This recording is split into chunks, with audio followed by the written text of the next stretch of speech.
Okay, तो अपन vector start करेंगे।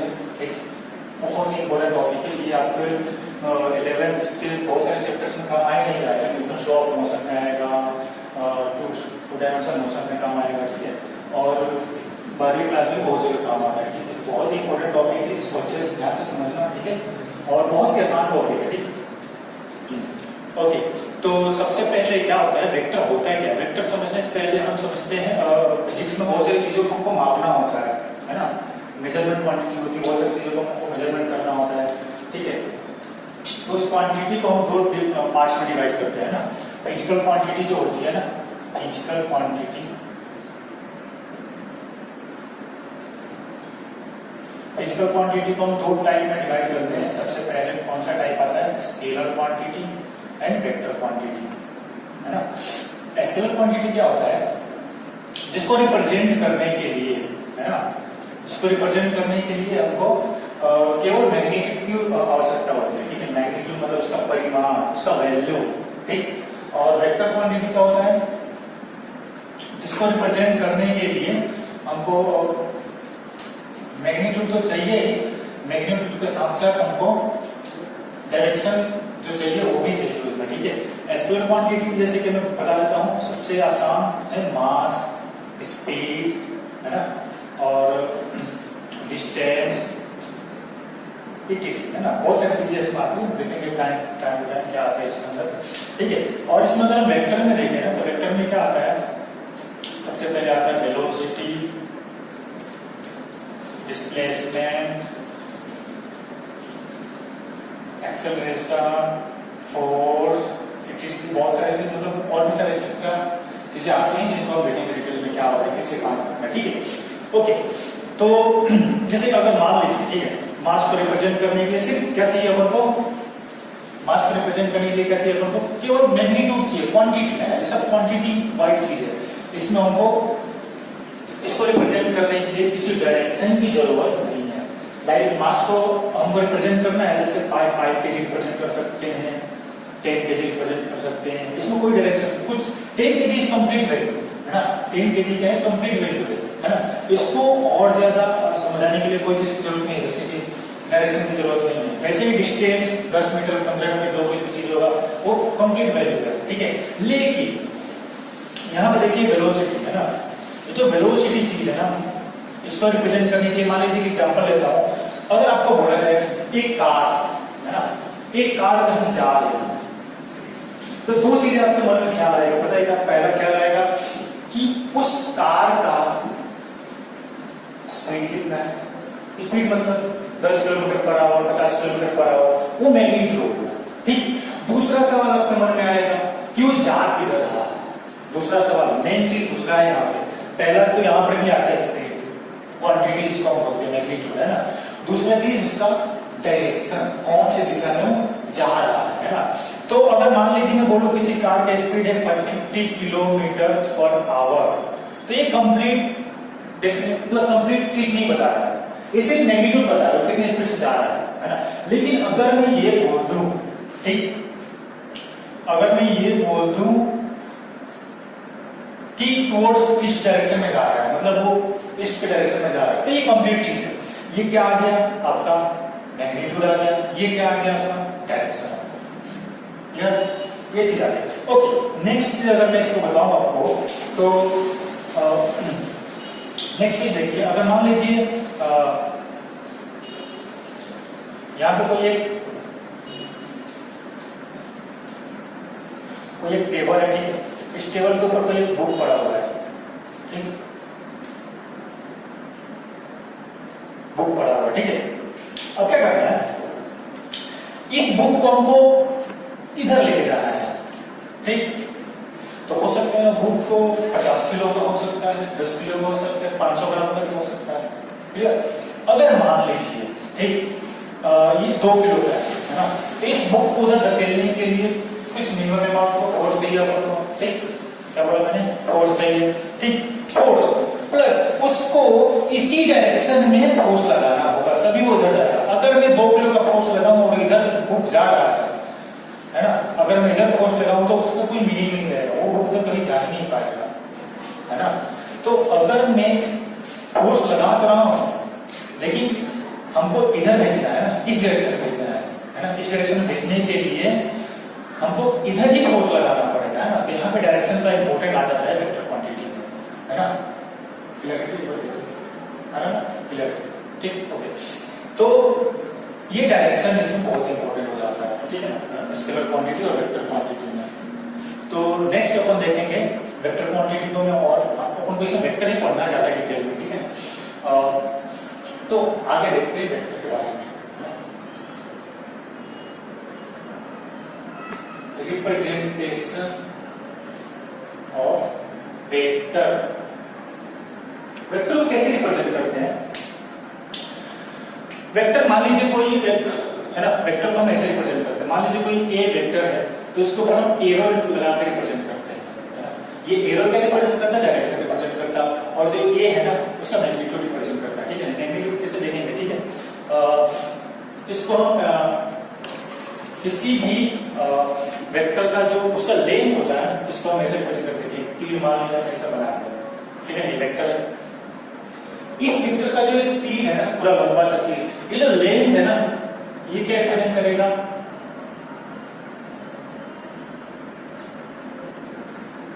Magnitude, ठीक है। ये मैग्नीट्यूड रिप्रेजेंट करेगा लेंथ। और जो ये एरो है ना, ये एरो क्या रिप्रेजेंट करेगा? डायरेक्शन रिप्रेजेंट करेगा, ठीक। ये एरो डायरेक्शन रिप्रेजेंट करेगा, ठीक ना। नेक्स्ट, और उसका मैग्नीट्यूड हमको बताना है तो उसको हम वेक्टर का मोड निकालेंगे। इसको डिटेल में आगे देखेंगे क्या होता है, कैसे होता है, ठीक है। अभी सिंपल आपको मान के चलना है वेक्टर को कैसे रिप्रेजेंट करते हैं। कोई क्वांटिटी है तो ये हो गया, जैसे कि देख लो वेलोसिटी को आपको रिप्रेजेंट करना है तो ये हो जाएगा वेलोसिटी 10 i मीटर पर सेकेंड, ठीक, पर सेकेंड। तो ये वेलोसिटी हो गया, v पर वेलोसिटी, और उसका वेक्टर ये 10 क्या होगा, उसका मैग्नीट्यूड हो गया। ये रिप्रेजेंट कर रहा है कि वेलोसिटी है ना कार का, वो 10 मीटर पर सेकेंड की स्पीड से x की दिशा में जा रहा है। कौन सी दिशा में जा रहा है? x की दिशा में। तो ये जो x कौन रिप्रेजेंट कर रहा है? ये i है। और ये 10 क्या रिप्रेजेंट कर रहा है? उसका वेलोसिटी है ना, प्लस क्वांटिटी, मतलब मैग्नीट्यूड इसको बोलेंगे। वो इतना मैग्नीट्यूड रिप्रेजेंट कर रहा है 10 मीटर पर सेकेंड, ठीक। तो i क्या रिप्रेजेंट, उसका डायरेक्शन, ठीक, ओके। तो अगर हमको इसका मैग्नीट्यूड के रूप में रिप्रेजेंट करना ये वाला, तो क्या करेंगे पता है? इसका अपन को कुछ मानना पड़ेगा, उसको कुछ वैल्यू मानना पड़ेगा। कैसे मानना पड़ेगा? देखिए, एक तीर बना लीजिए, है ना। उस तीर को बनाने के बाद इसको ना 1 मीटर पर सेकेंड मान लीजिए 1 सेंटीमीटर रिप्रेजेंट कर रहा है। कितना? 1 मीटर पर सेकेंड 1 सेंटीमीटर। तो 10 मीटर रिप्रेजेंट करने के लिए कम से कम ये 10 सेंटीमीटर होना चाहिए। यहाँ पे 1 सेंटीमीटर क्या है, हमने जो कन्वर्जन किया है 1 मीटर पर सेकेंड है। तो ये लेंथ क्या हो जाएगा तीर का? 10 सेंटीमीटर। जो 10 सेंटीमीटर का रिप्रेजेंट करेगा 10 मीटर पर सेकेंड। और ये एरो रिप्रेजेंट करेगा x का डायरेक्शन, है x डायरेक्शन। क्लियर हुआ ये चीज दोस्तों? क्लियर हुआ?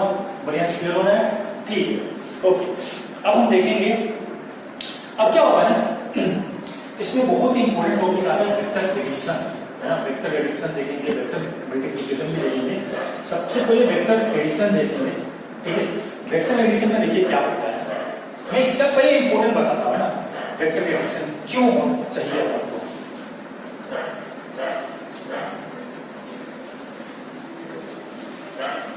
वेक्टर एडिशन हमको चाहिए क्यों, ये सबसे जानना जरूरी है, ठीक है। मान लीजिए यहां पे कोई वस्तु है, इस वस्तु का वजन 1 kg है, ठीक।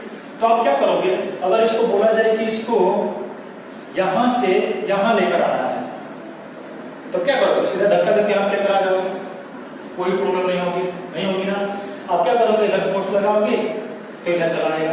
अब होगा क्या, नेक्स्ट केस में क्या होगा, मान लीजिए यहाँ पे बहुत बड़ा अलमारी पड़ा हुआ है, ठीक है ना, एक बहुत बड़ा अलमीरा पड़ा हुआ है। ये मान लीजिए 100 kg का है, 100 kg का है। तो उस 100 kg के अलमीरा को यहाँ पर लाने के लिए क्या आप सफिशिएंट होंगे? इसका आंसर ये होगा नहीं। तो यहाँ पे ये एक पर्सन, कोई भी एक व्यक्ति इसको यहाँ से इतना ला सकता था। अब क्या चाहिए, यहाँ पे कम से कम 2 से 3 लोग चाहिए उसको यहाँ से लाने के लिए। तो क्या होगा, यहाँ पे 2-3 फोर्स अपन को चाहिए। कोई व्यक्ति इधर से फोर्स लगाए, तो एक काम करते हैं, इस अलमारी से बेहतर रहेगा एक दूसरा एग्जांपल लेते हैं, वो समझ में ज्यादा डिटेल्स आएगा। देखिए क्या है अलमारी से बेहतर क्या हो सकता है। देखिए यहाँ पे एक बहुत बड़ा पत्थर ले लेते हैं, पत्थर छोड़िए, पत्थर से बेहतर रहेगा, सॉरी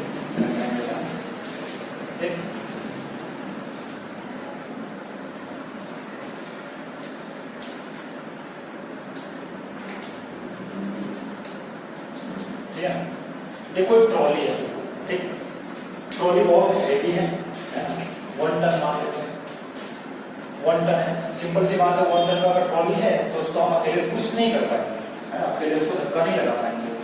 तो वेक्टर एडिशन का हम महत्व जान रहे हैं, वेक्टर एडिशन क्यों चाहिए हमको। तो होगा क्या पता है, यहाँ पे एक अकेला पर्सन इसको धक्का नहीं दे पाया, तो होगा क्या पता है, अगर 4-5 पर्सन मिलकर यहाँ पर धक्का दें, ठीक है, 4-5 लोग मिलकर इसको धक्का दे, यहाँ पर देखिए ये सब के सब वेक्टर है, इसे मैं बता रहा हूँ आपको। यहाँ देखिए ये पहला, ये दूसरा, ये तीसरा, ये चौथा, 4 व्यक्ति मिलकर इसको धक्का दे रहे हैं, तो चारों का डायरेक्शन एक ही दिशा में है ना। अकेला धक्का देना तो नहीं जाता, अब चारों 5 धक्का दे दिया ना, तो देखिए इसका लेंथ इतना है, इसका लेंथ इतना है, इसका चारों का लेंथ अलग अलग है। तो अगर हम चारों को जोड़े तो एक बहुत बड़ा लेंथ बन के निकलेगा। ये बहुत बड़ा लेंथ मतलब मैग्नीट्यूड क्या होगा उसका, ज्यादा होगा, है ना। मैंने बताया था जितना बड़ा लेंथ उतना ज्यादा उसका मैग्नीट्यूड, मैग्नीट्यूड मतलब अमाउंट फोर्स, है ना, कितना अमाउंट का फोर्स वहां पर लग रहा है वो क्या होगा, बढ़ जाएगा, है ना, फोर्स का मैग्नीट्यूड बढ़ जाएगा, ठीक, फोर्स का मैग्नीट्यूड बढ़ जाएगा, ठीक, और बंद कर दो, ठीक है, फोर्स का मैग्नीट्यूड बढ़ेगा, ठीक है ना, और अपन को एक ट्रॉली क्या हो जाएगा, वो करेगा, है ना। तो वेक्टर यहाँ पे एडिशन हुआ, है ना, तो ये हुआ। अब देखिए वेक्टर एडिशन करते कैसे, है ना, देखिए बहुत इंपॉर्टेंट है वेक्टर एडिशन, बहुत सारे क्वेश्चन अपनों काम आता है, फोर्स वाले चैप्टर में काम आता है। मैं फोर्स का एग्जाम्पल यहाँ पर दिया, देखिए कैसे करेंगे वेक्टर एडिशन का एग्जाम्पल।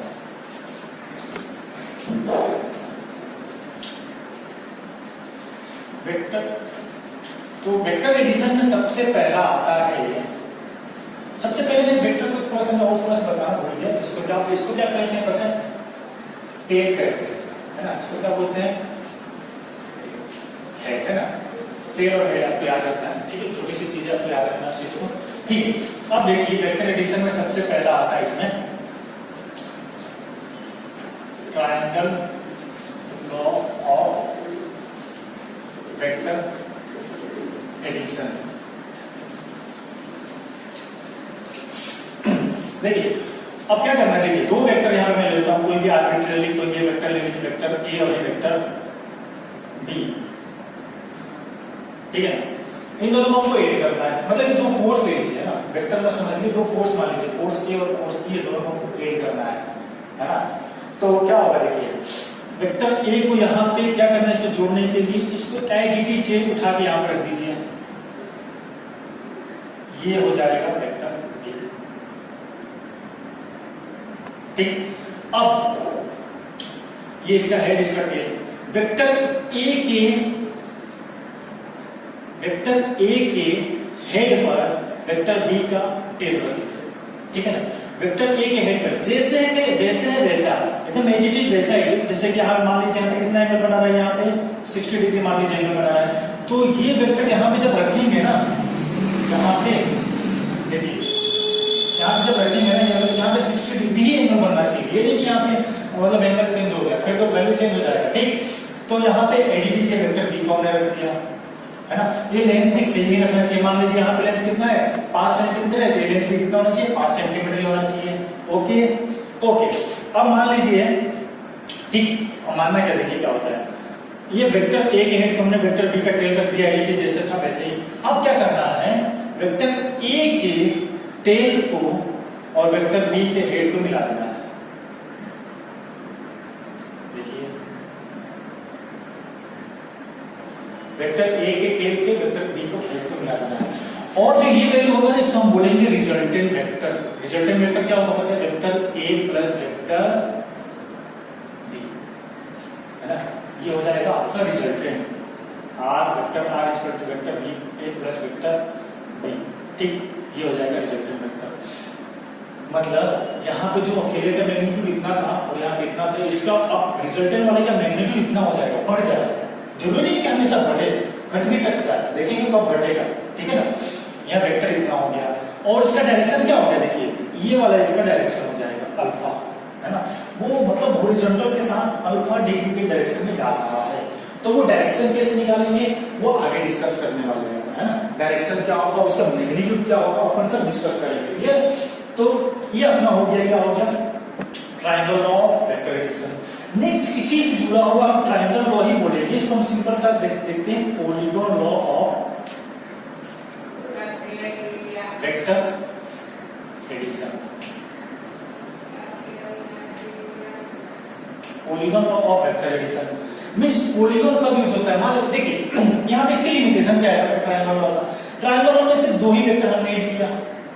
अगर मान लीजिए दो से ज्यादा वेक्टर हो और किसी एक ही पॉइंट पर लग रहे हो, मतलब किसी एक बॉडी पे लग रहे हो, तो वहां पे हम कैसे लगाएंगे। जैसे एग्जांपल के तौर पर लेते हैं अपन, देखिए यहाँ पे 3-4 हम वेक्टर ले लेते हैं। पहला वेक्टर ले लेते हैं vector A, vector B, vector C, है ना, vector A, vector B, vector C, हमने 3 वेक्टर ले लिया।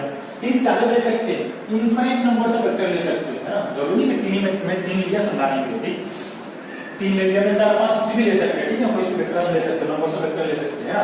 अब हमको इसको ऐड करना है, मतलब इसका रिजल्टेंट, तीनों का रिजल्टेंट क्या होगा हमको उसका रिजल्टेंट देखना है, ठीक। देखिए तो क्या करना है इसके लिए, सिंपल एक को ऐसे किसी एक को पकड़ के, जरूरी नहीं कि मैंने यहाँ पे एक लिया था तो आपको यहाँ पे एक लेना है। आप सी को लेकर भी आंसर ला सकते हैं, बी को लेकर भी आंसर ला सकते हैं, आंसर सेम आएगा, है ना। देखिए ए को मैं लेता हूँ सिंपल समझने के लिए, जो हॉरिजॉन्टल उसको लेने में आसानी रहती है। ए को ले लिया मैंने, ए, इसके ओरिएंटेशन में कोई चेंज नहीं करना है, मतलब इसका जो डायरेक्शन था, जो मैग्नीट्यूड था, वैसे एज इट इज उसको रखना है, ठीक। ओके, अब बी को जैसे मैंने बताया था, ए के हेड पर बी का टेल रखिए, जैसे है वैसे ही रखना है, ये रख दिया आपने बी, ठीक। अब वापस इसको रिपीट करिए इसी चीज को, बी के हेड पर सी का टेल रखिए, जैसे है वैसा ही वैसे रख दीजिए, ये हो जाएगा सी। अब क्या करना है, खत्म हो गया ना। अगर चौथा होगा तो यहाँ हम चौथा रख दिया, और है ना, तो हम चौथा है नहीं हमारे पास, इसको ऐसे रखते हैं। अब क्या करना है, पहला और लास्ट वाले को मिला दीजिए, पहले का हेड, पहले का टेल और लास्ट वाले का हेड मिला दीजिए, ये हो जाएगा आपका रिजल्टेंट वैल्यू, है ना। तो यहाँ पे आर का वैल्यू कितना आ जाएगा दोस्तों, आर का वैल्यू हो जाएगा vector A plus vector B plus vector C, ये हो जाएगा आपका रिजल्टेंट वैल्यू, ठीक है। रिजल्टेंट वैल्यू मतलब इन तीनों को हटाकर, देखो रिजल्टेंट का मतलब होता क्या है समझ लीजिए। रिजल्टेंट आपको कंफ्यूजन आ रहा है, रिजल्टेंट क्या बोल रहा हूँ बार बार। रिजल्टेंट का मतलब ये होता है ना कि इन तीनों की जगह पे अकेला ये आर होता है ना, तो वही काम करता जो ये तीनों काम कर रहे थे। समझ में आ रहा है चीज, समझ रहा है। यहाँ पर भी ए और बी की जगह पे वही काम, ए और बी की जगह पे आर वही काम कर रहा है जो ए और बी कर रहे थे, मतलब ए और बी को हम हटा सकते हैं आर के द्वारा, समझ में, मतलब ए और बी जो काम कर रहे हैं किसी बॉडी की, वो अकेला आर कर सकता है। वैसे यहाँ पे किसी बॉडी पर जो फोर्स लग रहा है ए, बी और सी, तो वही काम यहाँ पे आर अकेला कर सकता है, वो होता है परिणाम रिजल्टेंट, है ना। तो ये चीज क्लियर हो रहा है।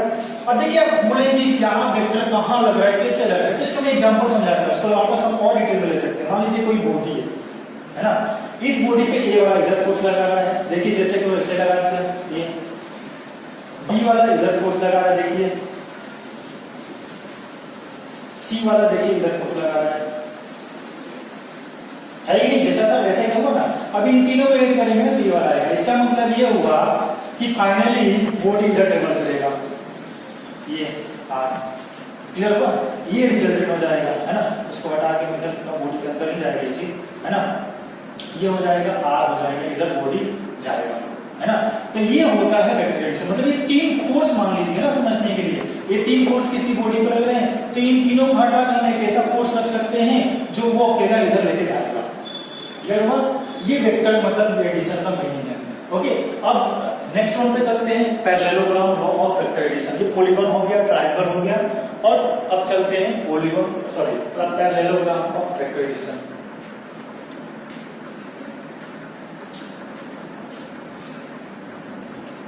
इसको क्वेश्चन जब देखेंगे ना, प्रश्न जब देखेंगे तो ज्यादा क्लियर होगी ये चीजें। अभी तो मैं कॉन्सेप्ट थोड़ा समझा रहा हूँ, कॉन्सेप्ट को अच्छे समझ लीजिए, कॉन्सेप्ट समझ लेंगे तो आपको उस प्रॉब्लम में कोई दिक्कत नहीं होगी। मैं इतने का लेता हूँ, ठीक। अब लेते हैं ना इसका नेक्स्ट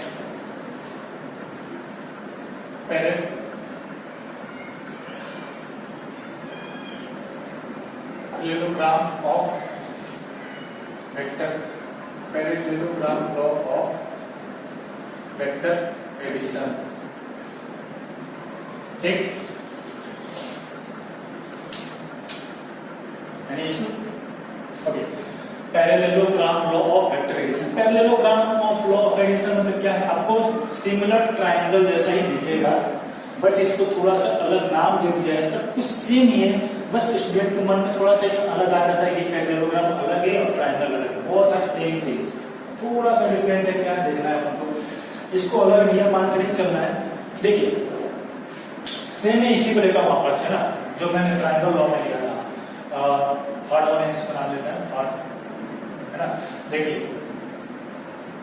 ये ए है और ये है बी, दो वेक्टर है, इन दोनों को ऐड करना है, ठीक है ना। इसको थोड़ा हॉरिजॉन्टल नहीं दिख रहा है, इसको हॉरिजॉन्टल दिखाते हैं ए, ठीक। अब इन दोनों को अपन को ऐड करना है, ठीक। तो देखिए कैसे ऐड करेंगे। नेक्स्ट स्टेप में क्या करना है, जो पहले हम करते थे, सिंपल ए को उठा के ऐसा रख दीजिए, जितना लेंथ है उतना ही लेंथ हॉरिजॉन्टल डायरेक्शन में। तो अब क्या करना है, बी वाले को ए के टेल पर रखिए, है ना। मैंने वहां पे ना रखा था, हेड पर रखा था ट्रायंगल लॉ में, लेकिन यहां क्या करना है, ए के टेल पर रखना है बी वाले, ठीक है। कैसे रखिए, ये हो जाएगा। थोड़ा सा इसको ना बड़ा कर देता हूँ, चलिए कोई दिक्कत नहीं। देखिए ये हो जाएगा डी, ठीक है ना। मैं ए को थोड़ा बड़ा कर देता हूँ, थोड़ा क्लियर समझ में आएगा, ठीक है।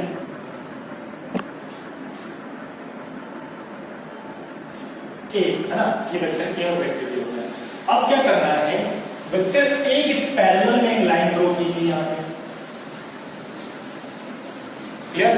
वैसे ही सेम लेंथ है ना, ऐसा नहीं मतलब अलग है। वेक्टर बी के पैरेलल इसके हेड से लाइन ड्रॉ कीजिए, ड्रॉ कर दिया, ठीक। अब इसके डायग्राम को मिला दीजिए, डायग्राम की कौन है इसको मिला दीजिए, ये आर होगा, ठीक है।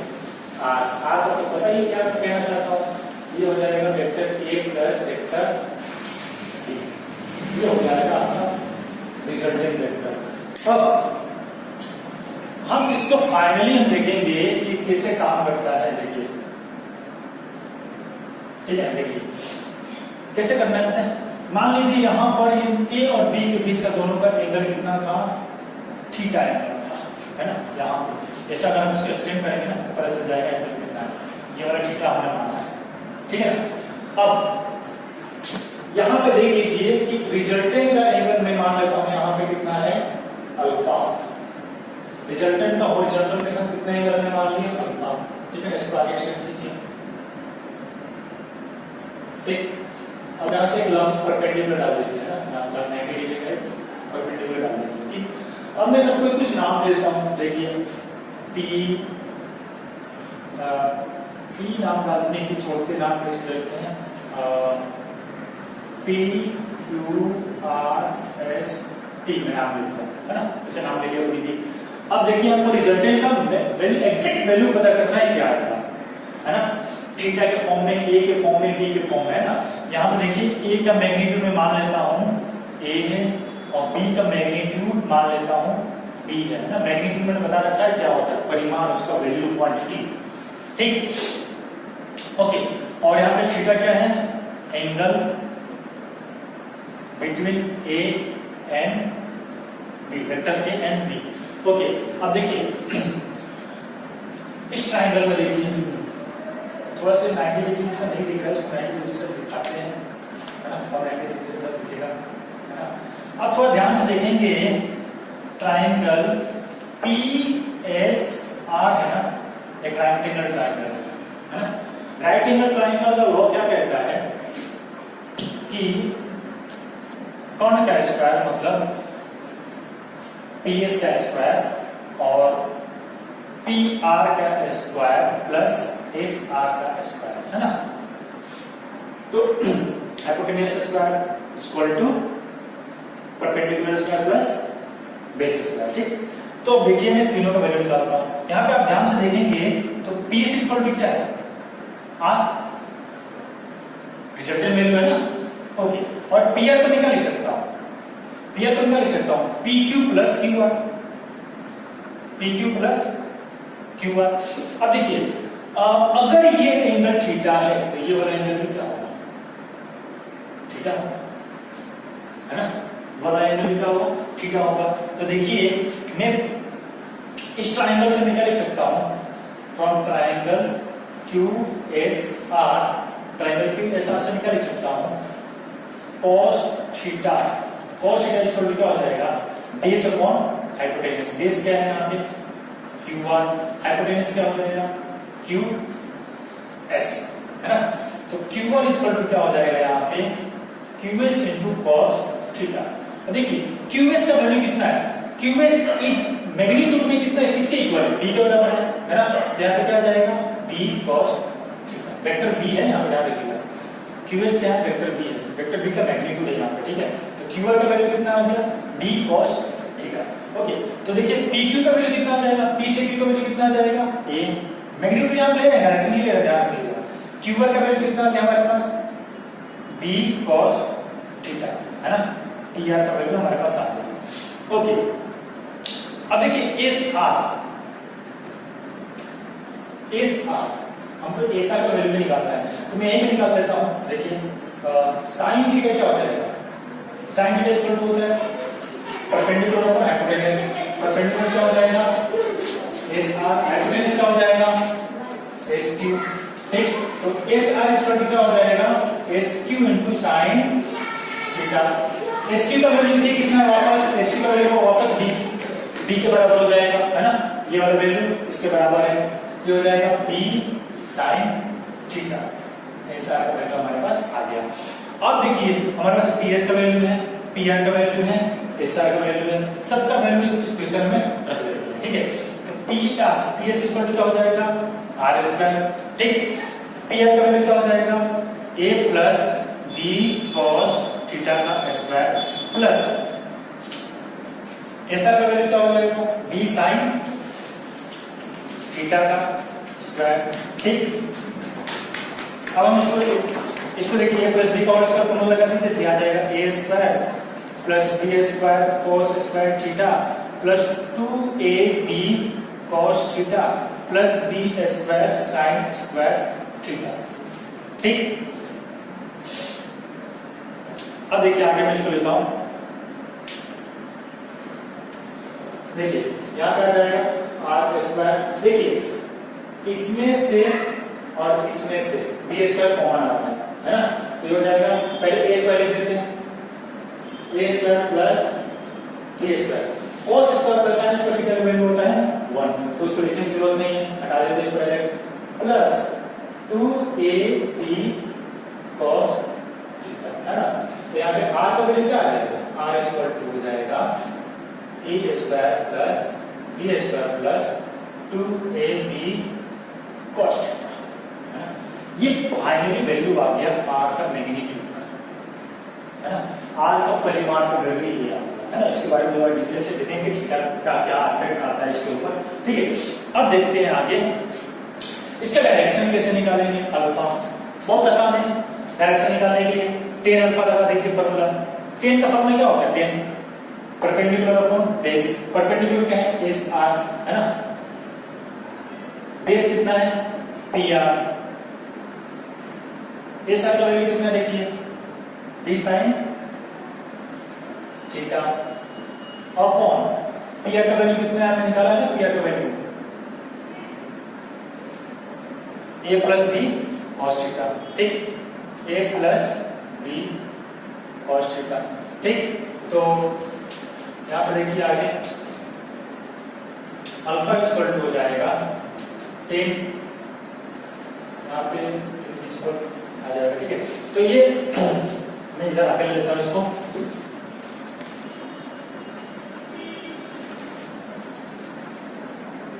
क्या नोट कर चुके होंगे। देखिए तो यहाँ पे अल्फा हो जाएगा B sine theta upon A plus B cos theta. इसको रटना नहीं है, इसको समझना है। क्लियर हुआ? इसके साथ में कॉस थीटा और साइन थीटा आएगा और डायरेक्ट पे हो जाएगा। ठीक है, यहाँ पे B sine theta upon plus B cos theta. Alpha इसको क्या हो जाएगा tan inverse B sine theta upon A plus B cos theta. ये क्या हो जाएगा डायरेक्शन ऑफ रिजल्टेंट, है ना, वेक्टर। इस डायरेक्शन में रिजल्टेंट लग रहा होगा, है ना। और ये सेम चीज आएगा ट्रायंगल लॉ में भी, अगर हम निकालेंगे ना तो सेम चीज ही आने वाला है ट्रायंगल लॉ के लिए, है ना। तो कंफ्यूज नहीं होना है कि ट्रायंगल लॉ में अलग आएगा तो पैरेललोग्राम में अलग आएगा, ना। सेम चीज ही है ना। आप देखिएगा ट्रायंगल लॉ में आपको बता ही देता हूँ कैसे होता है, सेम कैसे है। हमने याद कीजिए, मैं ध्यान से रखा था कि एक और रखा था, मैं बी को यहाँ पर रख दिया था। ठीक है, पीछे से नहीं दिख रहा है, लग रहा है ना। और ये क्या है रिजल्टेंट हो गया, सेम ट्रायंगल लॉ जैसे दिख रही है ना। तो ये हो गया और ये बी हो गया और रिजल्टेंट हो गया, तो रिजल्टेंट हमारे पास आ गया, है ना। हमें आपको यहाँ पे बताने वाला इस चीज का मीनिंग, आर का मीनिंग, है ना। आर थीटा में क्या क्या असर करता है ना। देखिए हमारे पास फॉर्मूला आ गया finally, R equal to under root A square plus B square plus 2ab cos theta. Resultant का फॉर्मूला हमारे पास आ गया। ठीक, अब देखिए मान लीजिए ये कोई बॉडी है, ठीक है ना। इसके ऊपर दो फोर्स लग रहे हैं, ए और बी। दोनों डायरेक्शन कैसा है, सेम है। डायरेक्शन सेम है तो थीटा इक्वल टू कितना हो जाएगा 0 डिग्री, है ना। 0 डिग्री होने का मतलब ये हो जाएगा cos 0 का वैल्यू कितना हो जाएगा, cos 0 का वैल्यू होता है 1। यहाँ पर किसी वैल्यू देखिए क्या आएगा, A square plus B square plus 2ab। ये तो फॉर्मूला बन गया ना, ये हो जाएगा ए प्लस बी। मीन्स आर का वैल्यू क्या हो जाएगा मैक्सिमम होगा जब दोनों के बीच एंगल क्या होगा सेम, मतलब दोनों सेम डायरेक्शन में एक्ट करेंगे, जब आर का वैल्यू क्या हो जाएगा मैक्सिमम होगा। अब देखिए मिनिमम कैसे कर सकते हैं इस चीज को, मिनिमम कैसे समझेंगे। मान लीजिए कोई बंदा इधर से फोर्स लगा रहा है, कोई इधर से फोर्स लगा रहा है, तो आपको भी क्या पता चलेगा, ना इधर जाएगा ना उधर जाएगा, होगा ना। ये दोनों अपोजिट है कि नहीं, अपोजिट होने का मतलब थीटा इक्वल टू कितना हो जाएगा 180 डिग्री। तो cos 180 डिग्री का वैल्यू कितना होता है -1। यहाँ पर रख दीजिए r इक्वल टू हो जाएगा a स्क्वायर, ये इसको बोलेंगे केस 1 और इसको हम बोलेंगे केस 2, है ना। केस 2 में क्या हो जाएगा, देखिए case a square plus b square minus 2ab, है ना। cos थीटा का वैल्यू -1 रखना है, तो ये हो जाएगा a माइनस b का फॉर्मूला, है ना। तो r का वैल्यू देखिए माइनस होने का मतलब घट रहा है ना, डिक्रीज हो रहा है, मतलब उसका वैल्यू क्या हो जाएगा कम, एक वेक्टर a माइनस b। तो यहाँ पे सीधी सी बात आपको ही पता होगा, जब दो अपोजिट में कोई कार को धक्का देगा तो कार उधर जाएगी इधर जाएगी, वहीं वहीं रुक जाएगी, है ना। तो यहाँ उस टाइम में मिनिमम आता है, और जब दोनों सेम डायरेक्शन में धक्का देंगे तो कार मूव करेगी, है ना, फोर्स का वैल्यू बढ़ जाएगा, है ना। तो इसीलिए आपने देखा होगा जब किसी कार को ट्रक को धक्का देना होता है तो पीछे सब एक साथ धक्का देती है, नहीं कि दो चार आगे खड़े हुए दो चार पीछे खड़े हुए, तो उस टाइम पर मूव कार या ट्रक जो कुछ भी हो मूव नहीं करेगा। समझ में आया थीटा का वैल्यू। ओके, अब हम थोड़ा सा क्वेश्चंस लेते हैं इसके ऊपर, ठीक है, ताकि पता चले क्या है क्या। ठीक, अभी तक आपको थोड़ा बेसिक चीजें समझ में आ गया होगा वेक्टर के बारे में, कोई दिक्कत अभी तक डाउट? ओके,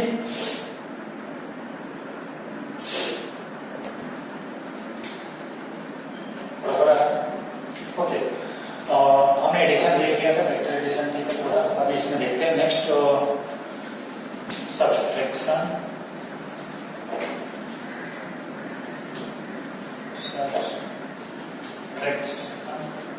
ऑफ वेक्टर, ठीक, सब्सट्रैक्शन ऑफ वेक्टर में देखेंगे, ठीक है, कैसे करेंगे दो वेक्टर का सब्सट्रैक्शन। देखिए दो वेक्टर है यहाँ पे, वेक्टर ए और ये वेक्टर बी, दोनों का सब्सट्रैक्शन निकालना होगा। अगर देखिए ऐसे होते हैं ना डायरेक्ट, तो ए माइनस बी कर लेते हैं, बट यहाँ पे ऐसा नहीं, दोनों के बीच में कुछ ना कुछ एंगल है यहाँ पे, है ना। हम इस एंगल को कुछ वैल्यू ले लेते हैं, मान लेते हैं वैल्यू कितना है, ये वाला एंगल थीटा, ठीक। टर्म का subtraction, subtraction means what, vector r is equal to vector a minus vector b निकालना है, ठीक है, vector a minus vector b निकालना है, ये तो सब्सट्रैक्शन हुआ है ना। अभी तक तो हम a प्लस b निकालते थे ना, तो एडिशन था वेक्टर a माइनस b। देखिए यही से चीजें क्लियर हो जाएगी। कैसे क्लियर होंगे, देखिए वेक्टर a आईजीटी उठा के यहाँ पर रखिए, यहाँ पर रख दीजिए, ठीक है, देखिए रख दिया। ओके, आपको पता है वेक्टर ए बी किधर था, इधर था, ये वेक्टर बी है ना, लेकिन हमको यहाँ पे क्या चाहिए, मैं यहाँ पे ऐसे भी लिख सकता हूँ इस चीज को, तो देखिए यहाँ पे ये माइनस बी है ना, मैं वेक्टर आर को ऐसे भी लिख सकता हूँ, वेक्टर ए प्लस माइनस दोनों चीजें सही एक जैसी है ना। तो अपन को करना क्या है, वेक्टर ए और माइनस वेक्टर बी का एडिशन करना है, सेम जो हमने पहले पढ़ा था, क्लियर हो रही है चीज, ठीक है। देखिए तो क्या करना है, vector minus vector B means जो डायरेक्शन इधर था उसका सिर्फ डायरेक्शन क्या करते हैं, इसका मैग्नीट्यूड चेंज नहीं हो रहा है, क्या चेंज हो रहा है, डायरेक्शन। माइनस का means what, direct 180 degree rotation, मतलब उसका डायरेक्शन चेंज होना है ना। तो जो वेक्टर बी इधर था उसको क्या करना है अपन को, डायरेक्ट उसको 180 डिग्री पे उसको घुमा देना है, ये हो जाएगा वेक्टर बी बट माइनस में, समझ में आया। यहां पर ये वाला एंगल कितना था, थीटा था ना, तो देखिए थोड़ा ध्यान लगा देखेंगे तो पता चलेगा ये वाला एंगल कितना हो जाएगा, 180 माइनस थीटा, समझ में आ रही चीज है ना। ये वाला एंगल कितना हो जाएगा, 180 माइनस थीटा, है ना, ये थीटा था 180 माइनस थीटा। ओके, अब जैसे मैंने पैरेललोग्राम ऑफ वेक्टराइजेशन बताया था वैसे यहाँ पे कर लेते हैं, क्लियर। पैरेलल लाइन ड्रॉ करना है दोनों के और इक्वल लेंथ का, और इसके डायगोनल को मिला देना है, ये रहा आपका r, ठीक। तो ये r इक्वल टू क्या हो जाएगा, vector a minus vector b, ये रिजल्टेंट हो गया। और इसका डायरेक्शन कैसे निकालेंगे, तो डायरेक्शन की बात करेंगे तो ये हो जाएगा इसका अल्फा, है ना, अल्फा क्या हो जाएगा, है ना। देखिए मैं बता देता हूँ, थीटा इक्वल टू क्या है, vector A and sorry theta क्या है, angle between vector A and B, ठीक है ना। ओके, और यहाँ पे मैं इस जहां से चीज देखेंगे तो अल्फा इक्वल टू क्या हो जाएगा,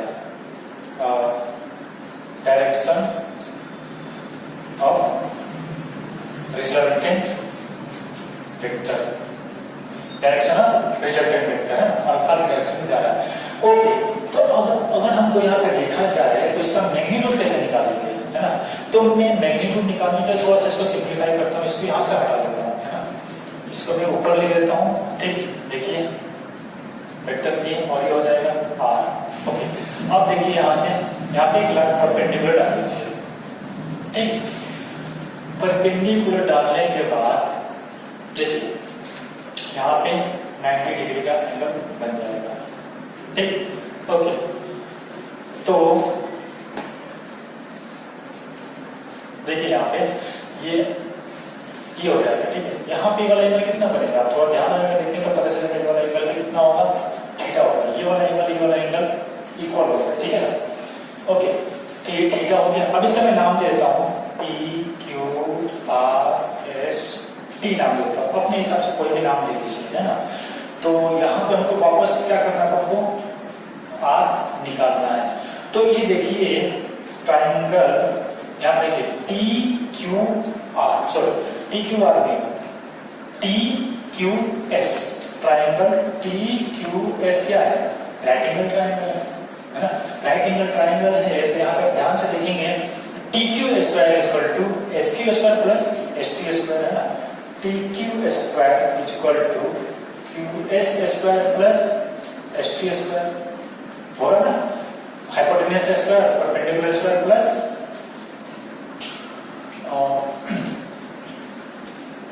इसको बेस स्क्वायर हो जाएगा, ठीक। ओके, अब हम इसका वैल्यू निकाल लेते हैं, है ना। देखिए वैल्यू कैसे निकालेंगे, मैं यही लिखता हूँ वैल्यू, यही पर देखिए हमको क्या निकालना है, पहले तो सबसे पहले निकालना है यहाँ पे टी एस को मैं क्या लिख सकता हूँ, T R minus S R, T R minus S R वो टी एस होगा। देखिए टी आर इक्वल टू क्या है यहाँ पे, ठीक है, छोड़िए पहले एस आर निकालते हैं ना। तो देखिए कॉस थीटा इक्वल टू हो जाएगा बेस अपॉन हाइपोटेन्यूज, है ना, कॉस थीटा इक्वल टू हो जाएगा एस आर अपॉन हाइपोटेन्यूज क्या है एस आर क्यूब, है ना। तो एस आर तो ऐसा रहेगा, ये हो जाएगा आर क्यूब। आर क्यूब का वैल्यू क्या है, आर क्यूब है क्या माइनस बी है ना, बी देते हैं अपन को, डायरेक्शन में अपन को मिलेगा। तो एस आर इक्वल टू क्या हो जाएगा बी कॉस थीटा, है ना। और देखिए टी आर क्या है, टी से आर क्या है ए है ना। तो ए माइनस एस आर का वैल्यू क्या हो जाएगा बी कॉस थीटा, ये हो जाएगा अपना टी एस का वैल्यू। यहाँ पर टी एस का वैल्यू जरूरत है ना, टी एस इसको मैं ना चलिए ठीक है, मैं यहाँ पे हटा देता हूँ, इसको एस टी देता हूँ, एस टी कैसे है ना वापस हो गया टी एस, है ना। टी एस अपन को चाहिए, टी एस अपने पास आ गया। और क्या चाहिए हमें, देखिए क्यू एस चाहिए, तो क्यू एस भी निकाल लेते हैं, यहाँ पे निकाल लेता हूँ क्यू एस। अगर ध्यान से देखेंगे तो क्यू एस इक्वल टू क्या हो जाएगा बी साइन थीटा होगा, दिमाग लगा देख लीजिए, साइन थीटा का फॉर्मूला लगा है ना, तो बी साइन थीटा आ जाएगा। तो क्यू एस का वैल्यू रखिए B sine theta plus T S का वैल्यू रख दीजिए A minus B cos theta square, और ये हो जाएगा टी क्यू स्क्वायर, ठीक। तो ये हो जाएगा, मैं इसका एक शॉर्ट ट्रिक भी बताऊंगा, इतना लंबा चौड़ा करने की जरूरत नहीं पड़ेगी, बहुत ही शॉर्ट ट्रिक है, उसको देखेंगे, ठीक है। पहले इसको मेथड समझ लीजिए कैसे आ रहा है, ठीक है ना। B square sine square theta plus A square plus B square cos square theta minus 2ab cos theta, clear, okay. Finally क्या आएगा, देखिए टी क्यू क्या है, टी क्यू तो आर है ना, टी क्यू तो आर है, तो ये हो जाएगा आर रिजल्टेंट, रिजल्टेंट स्क्वायर क्या हो जाएगा, देखिए बी स्क्वायर, यहाँ पर भी क्या है B square, B square common आएगा और sine square theta plus cos square theta 1 हो जाएगा। तो हम ऐसे लिख सकते हैं B square plus A square minus 2ab cos theta. तो आर इक्वल टू हो जाएगा यहाँ पे A square plus B square minus 2ab cos theta, ये आपने रिजल्टेंट आ गया, है ना। और देखिए यहाँ पे नेक्स्ट, यहाँ पे हमको डायरेक्शन निकालना है अल्फा, है ना। अल्फा के लिए बताया था टेन अल्फा निकालेंगे, टेन अल्फा इक्वल टू क्या हो जाएगा अपोजिट अपॉन बेस, अपोजिट क्या है क्यू एस या एस क्यू लिख सकते हैं, है ना, क्यू एस या एस क्यू, क्यू एस लिखते हैं, जैसे हमने क्यू एस निकाला हुआ है यहाँ पे, है ना। तो टेन अल्फा इक्वल टू क्या हो जाएगा अपोजिट अपॉन बेस, बेस क्या है टी एस, ठीक। देखिए क्यू एस का वैल्यू कितना है हमारे पास B sine theta upon T S का वैल्यू कितना हो गया था हमारे पास A minus B cos theta, A minus B cos theta, ठीक। तो ये हमारे पास फाइनली आ गया अल्फा का वैल्यू, अल्फा इक्वल टू हो जाएगा tan inverse B sine theta upon A minus B cos theta, ये हमारे पास अल्फा का वैल्यू आ जाएगा, डायरेक्शन आ जाएगा, है ना। ये क्या है रिजल्टेंट डायरेक्शन है, अल्फा क्या है आर डायरेक्शन, रिजल्टेंट का डायरेक्शन हो जाएगा, क्लियर। अब हम इसको मैं सबसे आसान तरीके से अगर बताऊं, देखिए क्या बताना चाहता हूं आपको। देखिए हमने जो पहले फॉर्मूला जो बताया था एडिशन वाले में पहले दो, तो आर का फॉर्मूला क्या आया था, यहाँ पे आर का फॉर्मूला आया था, यहाँ पे कंप्लीट हो गया चीजें ना, दूसरा शॉर्ट ट्रिक बताना, उसको शॉर्ट ट्रिक कैसे डिराइव कर सकते हैं समझने के लिए बहुत आसान है। तो यहाँ पे हमने फॉर्मूला क्या डिराइव किया था A square plus B square plus 2ab cos theta, okay. यहाँ पे थीटा क्या था ए और बी के बीच का एंगल था कि नहीं, ए और बी के बीच का एंगल था। देखिए अब यहाँ पे देखिए हम किसको ऐड कर रहे हैं, ए और माइनस बी को ऐड कर रहे हैं ना, कर रहे हैं कि नहीं कर रहे हैं। तो ए और माइनस बी का एंगल कितना है, ए और माइनस बी के बीच का एंगल कितना है, देखिए ए और माइनस बी के बीच का एंगल कितना है 180 माइनस थीटा, है ना। तो सिंपली वो क्या करना है थीटा को 180 माइनस थीटा से रिप्लेस करना है, क्लियर हुआ। थीटा को हमको क्या करना है 180 माइनस थीटा से रिप्लेस कर देना है। तो इस 180 माइनस थीटा से रिप्लेस करेंगे तो ये आ जाएगा a square plus b square plus 2ab cos 180 minus theta, है ना। r ये हो जाएगा a square plus b square plus 2ab cos 180 minus theta क्या होता है, माइनस cos थीटा होता है ना, माइनस cos थीटा। ये हमारे पास r का वैल्यू आता है। तो हम इसको सिंपली ऐसे भी हम समझ सकते हैं, बहुत आसान है। ध्यान रखना ये थीटा क्या है, ये थीटा इन दोनों बीच का वेक्टर है, मतलब इन दोनों का हमने एडिशन किया। देखिए यहाँ पे हमने मतलब मैं क्या बताया था आपको शुरुआत में, रियलिटी में हम कर क्या रहे हैं, a और माइनस b को एड ही कर रहे हैं, a और माइनस b को एड कर रहे हैं। तो a और माइनस b के बीच का एंगल कितना है, 180 माइनस थीटा। और पहले क्या था, थीटा था, थीटा आया था, अब क्या है 180 माइनस थीटा, 180 माइनस थीटा आएगा। ये आंसर रहता है, समझ आया। तो ये अपना सब्ट्रैक्शन ऑफ वेक्टर आ गया, ठीक है। बहुत ही आसान था, कोई दिक्कत नहीं थी, ठीक है ना। अब इसमें नेक्स्ट टॉपिक लेते हैं कंपोनेंट ऑफ वेक्टर। अभी कॉन्सेप्ट का लास्ट कॉन्सेप्ट समझ लीजिए, उसके बाद क्वेश्चन देखेंगे, फिर आगे देख चलेंगे, ठीक है। तो इसका कॉन्सेप्ट देखिए क्या है। कॉन्सेप्ट कॉन्सेप्ट है कंपोनेंट ऑफ वेक्टर, ठीक। कंपोनेंट्स ऑफ वेक्टर, कोई भी एक वेक्टर है तो उसका कंपोनेंट कैसे निकाल, बहुत जगह काम आता है मैकेनिक्स में ना। क्वेश्चन जब सॉल्व करते तो बहुत जगह काम आता है इस मैकेनिक्स में, ठीक है। देखिए component of vector,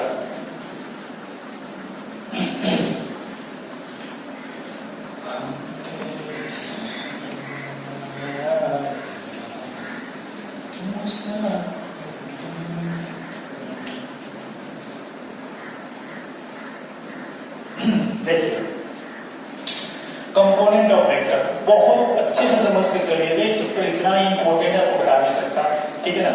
component of A vector, किसी एक वेक्टर का कंपोनेंट कैसे निकालें, ठीक है, बहुत आसान है। ये एक्स एक्सिस और ये वाई एक्सिस, मान लीजिए एक्स ई कोई है ना, ये वाई उल्टा कर देगा, ये एक्स एक्सिस और ये वाई एक्सिस, ये ओरिजिन, ठीक। यहां पे कोई एक वेक्टर है, ऐसे वेक्टर ए, ठीक है ना। तो कंपोनेंट मींस व्हाट, ये क्या किसी, अगर आप एक बात बताओ तो ये वेक्टर एक्स की दिशा में जा रहा है क्या, तो आंसर गलत होगा, नहीं जा रहा है, सिर्फ एक्स की दिशा में जा रहा है। देखिए अगर मान लीजिए ये ठीक है एक्स की दिशा में नहीं जाएगा, वाई की दिशा में, मतलब ये दोनों के डायरेक्शन में जा रहा है। अगर मान लीजिए कोई चिंता है वो सिर्फ इधर जाता तो आप कह सकते थे वो एक्स की दिशा में जा रहा है, कोई पक्षी ऊपर जाता तो वो वाई की दिशा में जा रहा है। लेकिन मान लीजिए अगर वो ऐसे उड़ना स्टार्ट कर दो तो आगे भी जा रहा है और ऊपर भी जा रहा है ना। तो आगे कितनी स्पीड से जा रहा है, ऊपर कितनी स्पीड से जा रहा है, वो कैसे पता चलेगा, तो उसका आंसर है कंपोनेंट निकालना। कंपोनेंट निकाल के हम पता कर सकते हैं उसका एक्स की दिशा में क्या स्पीड है, वाई की दिशा में क्या स्पीड है ना, मतलब वेलोसिटी क्या है हम पता कर सकते हैं ना। देखिए कैसे निकालते हैं, है ना। देखिए ये कोई वेक्टर है, ठीक। हमको अगर ये वेक्टर दिया है ना, वेक्टर देने का मतलब है दो चीज आपको दिया होगा। सबसे पहले क्या चीज दिया होगा, उसका मैग्नीट्यूड, लेंथ, है ना, उसका मैग्नीट्यूड वैल्यू, और डायरेक्शन जरूर दिया होगा। डायरेक्शन मतलब होता है उसका एंगल, यहाँ पर तो एंगल है, ठीक है, थीटा एंगल दिया हुआ है, ठीक। अब कंपोनेंट निकालने के लिए क्या करेंगे, यहाँ से ना सिंपल यहाँ पे एक लंब डाल देंगे एक्स एक्सिस पे, और सिमिलरली हम वाई एक्सिस पे भी एक लंब डाल देंगे, है ना। यहाँ पे लंब डालने पर क्या करना पड़ेगा, देखिए ये हो जाएगा ओ ए, कुछ यहाँ पे नाम दे देते हैं पी क्यू आर, ठीक, ओ पी क्यू आर, ठीक।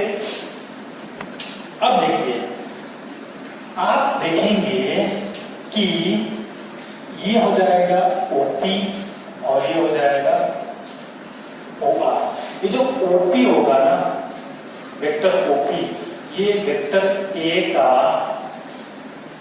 एक्स की दिशा में कंपोनेंट है। कंपोनेंट या घटक बोल सकते हैं। कंपोनेंट मतलब ये जो लंबाई होगा ना वही लंबाई, मान लीजिए ये 10 है ना, और ये आ गया आपका 8, तो 8 मीटर पर सेकंड की दिशा में इधर जा रहा है। अपन किस वैल्यू लिया है सिंपली, तो हमको ओटी निकालना है ना, क्या निकालना है, ओपी। इसको हम बोलेंगे ओपी को हम क्या बोलेंगे पता है, ओपी को हम बोलेंगे ए एक्स, ए बेस में कर देंगे एक्स, वो ए के ये प्रेजेंट कर रहा है, ए का कंपोनेंट एक्स की दिशा में घटक है ना, उसका कंपोनेंट। ओके, ये आई कैप क्या होता है बाद में देखेंगे। ठीक, अब ये ट्राइंगल ले लीजिए है ना, ट्राइंगल में देखेंगे ट्राइंगल ओ पी क्यू में है ना, ट्राइंगल ओ पी क्यू में क्या हो जाएगा, देखिए कॉस थीटा ले लीजिए, ध्यान रखना एक्स कंपोनेंट में मोस्ट ऑफ कॉस ही आता है ना, साइन का मतलब बताऊंगा आपको।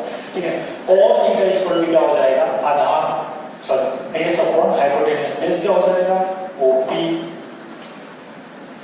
हाइपोटेन्यूज क्या हो जाएगा, इसको बेस तक लेते हैं, हाइपोटेन्यूज क्या हो जाएगा ओ क्यू, ओपी का वैल्यू कितना है ए एक्स, ओक्यू का वैल्यू कितना है ए, तो ए एक्स का वैल्यू क्या हो जाएगा ए कॉस थीटा है ना, एक्स इक्वल टू हो जाएगा ए कॉस थीटा, मींस ये आ गया एक्स कंपोनेंट, ये क्या है ए का एक्स कंपोनेंट, वेक्टर ए का एक्स कंपोनेंट। वैसे ही हम निकाल सकते हैं वाई कंपोनेंट में निकाल सकते हैं, साइन थीटा ले लीजिए, साइन थीटा इक्वल टू क्या हो जाएगा अपोजिट अपॉन हाइपोटेन्यूज, अपोजिट क्या हो जाएगा पी क्यू, हाइपोटेन्यूज क्या हो जाएगा वापस ओ क्यू।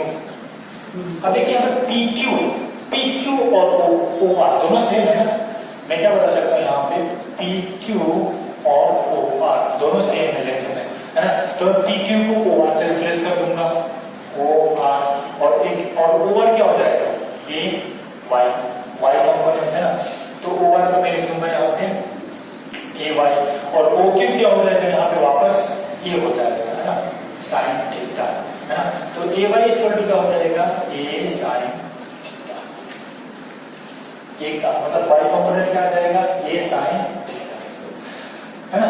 तो एक चीज हम यहाँ पे और निकाल सकते हैं, पता है क्या, एंगल मतलब उसका डायरेक्शन निकाल सकते हैं, कैसे निकालेंगे ए वाई अपॉन ए एक्स करके निकाल सकते हैं, क्या आ जाएगा देखिए ए साइन थीटा अपॉन ए कॉस थीटा, ए से ए कैंसिल, क्या आ जाएगा यहाँ पे साइन अपॉन कॉस आ जाएगा tan theta equal to A Y upon A X, theta equal to क्या हो जाएगा tan inverse A Y upon X. मतलब अगर हम लोग को घटक पता है, कंपोनेंट पता है, तो हम उसमें क्या निकाल सकते हैं, उस वेक्टर का डायरेक्शन पता कर सकते हैं है ना।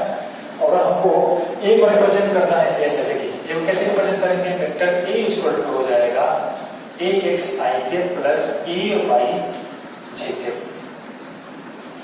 है ना, ए एक्स क्या है एक्स कंपोनेंट, वाई ए वाई क्या है वाई कंपोनेंट, और आई और जे क्या है यूनिट वेक्टर है ना, उसको देखेंगे क्या यूनिट वेक्टर क्या आता है डिटेल में उसको देखेंगे। ठीक, तो ये डिटेल में अपना कंपोनेंट के बारे में आ गया। ठीक, टाइम क्या हो टाइम